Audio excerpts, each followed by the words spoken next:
Ќе си дозволам да земам 3 примери од историјата на реформацијата да покажам и да посочам како всушност овие зборови на магистар Ристовски се точни. Ќе го земеме за прво за пример Џон Весли, големиот реформатор од Англија. Всушност, многу од историчарите на црквата се сложуваат заеднички дека веројатно, не можеме со сигурно да тврдиме нешто што не се случило во историјата, но можеме да претпоставиме. Веројатно, Џон Весли со неговата неумерна работа, посебно помеѓу најсиромашните слоеви во тогашното англиско општество, ја спасил Англија од една француска револуција. Од една крвопролевање што се случило во Франција. Од каде таа идеја може да се прашате? Од таму што всушност со протестантската работна етика и личното поврзување и одговорност пред Бог која заговара протестантизмот, а кој што е олицетворена всушност во работата на Џон Весли, доаѓаме до еден интересен феномен. А тоа е идејата дека луѓето, дури и тие од најниските слоеви во дадено општество, почнуваат да размислуваат многу поинаку за собствениот живот и почнуваат да добиваат една многу поинаква работна етика, која всушност и се возможува да почнува да штеди и да заработува дури и во најтешките можни услови. Значи, тоа е примерот на Џон Весли. Следниот пример би бил поврзан со раѓањето на слободата на граѓанината. А тука би ги спомнал, значи, во контекстот на реформацијата, радикалните реформатори или така наречените анабаптисти. Всушност, со нив за прв пат почнуваме да осознаваме во нивните дела кои ги читаме, да гледаме идеја за слобода на вероисповед. Или со некој друг збор демократија. Простор за изразување на собствената вера без разлика во каков контекст политички и религиозен се наоѓа. И конечно, третиот пример ќе го земам од моравските браќа. Моравските браќа кои потекнуваат некаде од, би рекол, крајот на 14 век и почетокот на 15 век, предводени од Јан Хус во Моравија, денешна Словачка и Чешка, всушност се луѓе кои се предвесници на реформацијата. И овие се луѓе кои во екот на самата реформација, кога успеваат како бегалци да стигнат до имотот на грофот Цинцендер во Германија, основаат едно заедништво кое е всушност идеална заедница на, речиси, може да замислиме раното христијанство, каде што секој всушност имотот и се што има тие име заеднички. Овие 3 примери, всушност, јас ги земам како потпора на сето она што магистар Ристовски го изложува и го докажува, ќе кажам, во неговото дело Тајната на просперитетните нации. Неговата теза и тезата на целата работна етика на протестантизмот е следнала. Работи вредно, заработи колку што можеш повеќе, и тука би се опрели, тоа е веќе суров капитализам, за жал не се случува многу често, но работната етика на протестантизмот, вистинскиот, е дај колку што можеш повеќе. И въз основа на такви постулати, ние можеме да размислуваме за создавање на здраво општество кое навистина ќе се потпре на вистинските вредности и начела кои што можат да ни дадат подобар индекс на благосостојба. Значи, имајќи го предвид горе наведеното, не можеме да не се сложиме со основната теза на магистар Ристовски. Цитирам: високото ниво на вкупниот општествен развој на најразвиените западни демократии денес, според моето гледиште, е резултат на високо развиената средина на политичка социализација од христијанска провиненција. И на таа основа изградената политичка култура и демократски оформените идеологии од една страна и од друга страна е резултатот на ефикасна и солидно изградена структура на политичкиот систем, произлезена од тие и такви идеологии, базирани на христијанските библиски постулати. Тоа што авторот во својата теза пишува христијански и библиски, а не протестантски, е индикативно. Неговата цел не е протестантизмот да го стави на пиедестал. Има во книгата и конкретни критики кога тоа протестантските движења го заслужуваат. Поентата е да посочи на еден модел на општество кон кое најголемиот дел од граѓаните на Република Македонија се стремат. Предизвикот е да истражиме тајната на успешните модели на современите општества со развиена демократија и економија. И мојот повик и поттик би бил денес за секој што сака да се вклучи во потрагата, оваа книга е добредојден поттик и насочување. Ви благодарам.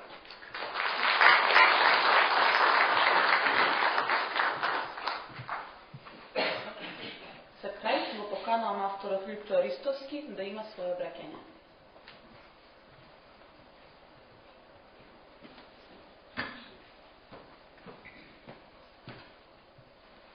Добар ден и добре дојде на сите. Вообичаено во вакви прилики е прво да се заблагодарам на присутните што одвоија од своето ценето време и да се одважат да дојдат на промоцијата на книгата. Исто така сакам посебно да се заблагодарам и до моето семејство, кому е посветено оваа книга, затоа што ценам и убеден сум, и тоа е библискиот концепт, дека семејството е основа на секој успех. Семејството е основната клетка из успешни општества. Исто така, сакам да се заблагодарам до промоторите за убавите зборови и за нивниот вложен напор и посебно на Фондацијата Рамковски, која храбро се одважи да се приклучи на проектот со промотивните активности и посебно на незиниот идеолог господин Рамковски. Сега, што е значајно да се каже во оваа прилика после сите овие кажување и од делот на политичките науки и од делот на теолошките аспекти? Која е всушност основната идеја за еден ваков труд? Политичките науки трагаат постојано во текот на својот развој по успешни модели на организирање на општеството. Значи, тие се обидуваат да најдат најадекватен модел кој што ќе обезбеди услови за најголем личен просперитет на индивидуата. И внимавајте, ако го земеме библискиот концепт, каде што индивидуата е пред си и над се, првенствено во очите Божии, и ако овој модел се превземе при моделирањето на политичките системи, односно уредување на односите во поредоците, тогаш треба многу јасно да ни стане дека успешни модели на политички системи се тие кои што индивидуата и поединецот го поставува високо на пиедесталот на општественото скалило. Ако сакате само да спротивставите, ние во скорешна иднина имавме модели на политички поредоци кои што колективитетите ги става на пиедесталот на општественото скалило, од типот на работничката класа или некои други, и видовме сите што се случи со нив. Сите не го издржаа завод на времето, едноставно пропаднаа. Спротивно на нив, развиените западни демократи, мајчи го библискиот концепт наум, уште во зачетоците, уште во фундаментот на оформувањето на своите политички системи и поредоци, тие остварија навистина успешен развој. И мене навистина лично ме интригира тоа, зошто токму овие развиени западни демократи се убедливо најуспешните. На сите нивоа не зборуваме само за материјалното богатство. Зборуваме за купниот просперитет најпрво на индивидуата, задоволството неизино од квалитетот на собствениот живот. Значи, неизината лична реализација во општеството. Дали има оптимизам за иднината? Едноставно, успешните модели на општество се оние кои што произведуваат задоволни и среќни граѓани на одржливо ниво и на долг рок. Тоа им успеа на овие држави. Јас ги одбрав во трудот токму трите од сите најуспешни. Значи, Норвешка, Соединетите Американски држави и Велика Британија. На сите ранг листи, значи светски научно-истражувачки признати рангирања за просперитетот на нациите и на индивидуите, овие држави убедливо ги заземаат првите места. Исто така ги заземаат првите места и по сите индекси на демократија. Знаете, Програмата за развој на Обединените нации во 1990 година го воведе за прв пат индексот на просперитет. Тоа е уште така наречен индекс на хуманиот или човековиот развој и тој содржи во себе неколку елементи. Да, во основа го содржи и материјалниот елемент. Тој е многу важен. Значи, мерено преку бруто домашниот производ по глава на жител. Но внимавајте, содржи и уште некои други елементи кои што се особено важни и значени за личниот просперитет на индивидуата и за нацијата во целина. Тоа е степенот на писменост, што значи број на лица кои што читаат и пишуваат над 15 годишна возраст, но и достапноста до образовниот систем. Значи, современ, модерен образовен систем кој што е пред се и нас е насочен кон развивање на човечките ресурси. И на крај животниот век, кој што значи физичка благосостојба на индивидуата. Значи, достапноста до здравствениот систем кој обратно води до таа физичка благосостојба. И внимавајте, Норвешка е во 6 консекутивни години убедливо на прво место, следена од Соединетите Американски држави и Британија, кога се мери индексот на просперитет на индивидуата и нацијата во целина. Дури последните мерења од минатиот месец повторно покажува дека Норвешка е повторно на прво место. Во 2007 година Организацијата за економска соработка и развој ОЕЦД во Истанбул организираше самит на сите светски институции кои што нешто значат денес. Тие подпишаа Истанбулска декларација со која се обврзаа од тој момент наваму да ги поттикнат сите научно-истражувачки универзитетски образовни центри да трагаат по најуспешните модели на мерење на просперитетот на индивидуата, она субјективно лично чувство на сатисфакција од постигнатото во собствениот живот, ценејќи дека тоа е единствениот мериторен елемент кој што ќе ви одреди дали вашиот систем и држава се успешни или не.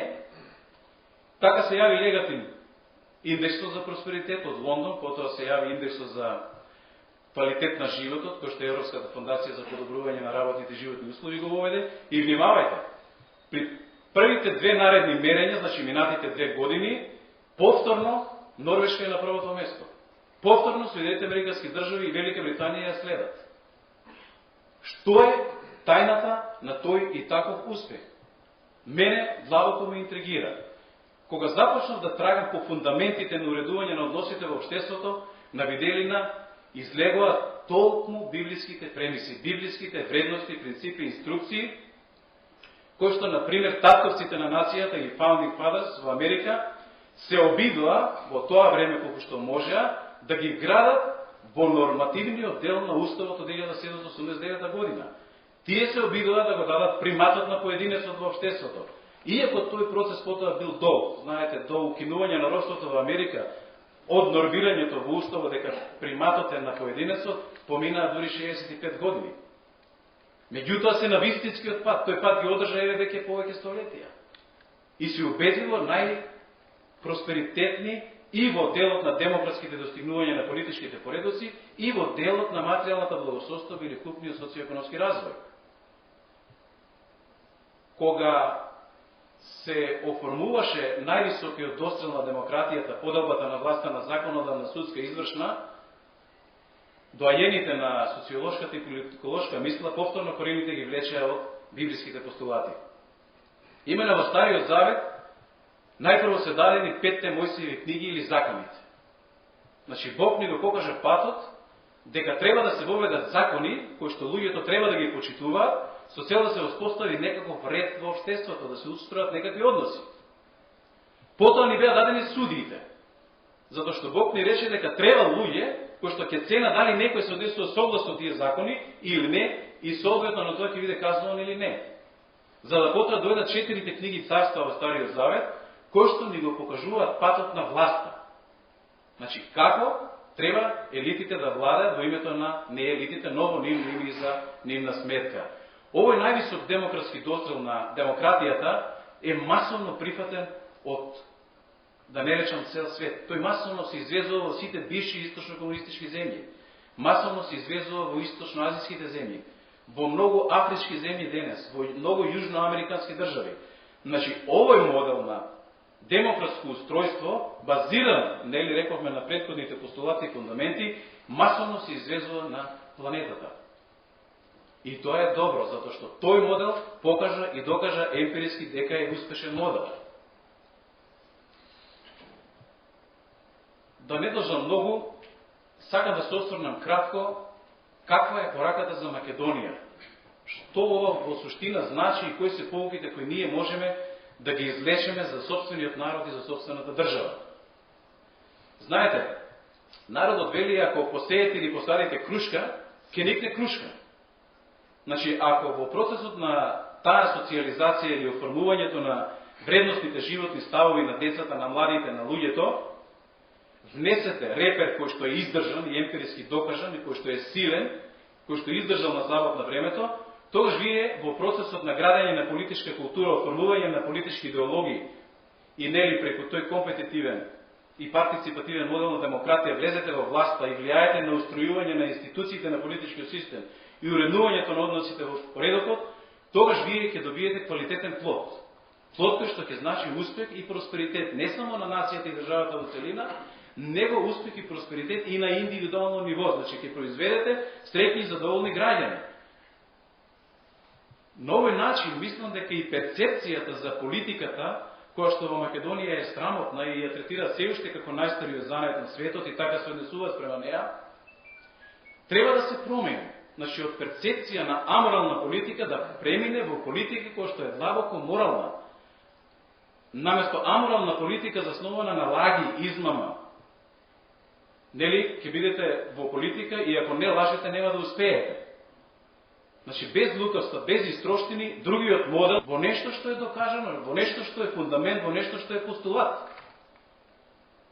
Јас се надевам дека во периодот што следи Македонија добро ќе ги лоцира точките, каде што треба коренито да се направат промени и во делот на нашите демократски дострели до овој момент, но и во делот на социјоекономскиот развој. И јас сум убеден дека ако на вистински пат ги поставиме овие процеси, дека Бог ќе го благослови сето оно што Македонија очекува во иднина. Ви благодарам уште еднаш на сите.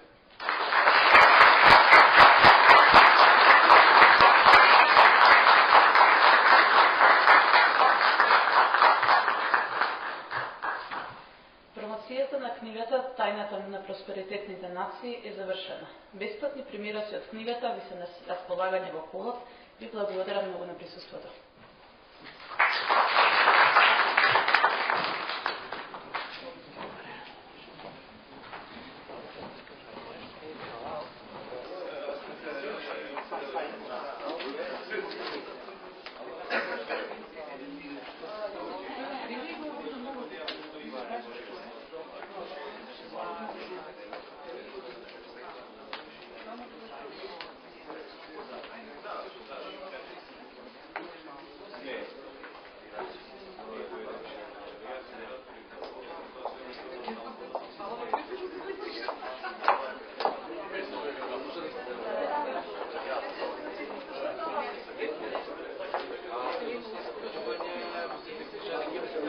Да, ќе биде по цена 10 Во сите во масица, во табернакл. Да.